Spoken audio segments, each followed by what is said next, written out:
ভালোবেসে কেউ যদি তোমাকে অবহেলা করে দূরে সরিয়ে রাখে, তখন তুমি তার কোনো প্রতিবাদ করতে যেও না, বরং নিঃশব্দে দেখে যাও সে তোমায় ছাড়া চলতে পারে কিনা।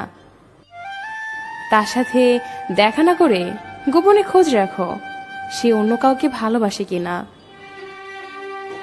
যদি দেখো সে তোমাকে ছাড়া ভালোই চলছে, অথবা সে অন্য কোনো কাউকে ভালোবাসে, তাহলে তুমি ভেবে নিও সে কখনোই তোমাকে ভালোবাসেনি। আর যে মানুষটা তোমাকে ভালোবাসবে না, তার জন্য কেন তুমি শুধু শুধু কষ্ট পাবে?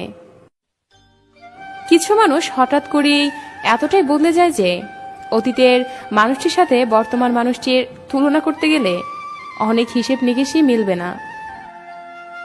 যদি সে সত্যি পরিবর্তন হয়, তাহলে তাকে জোর করা উচিত নয়, কারণ জোর করে কখনো প্রকৃত ভালোবাসা পাওয়া যায় না।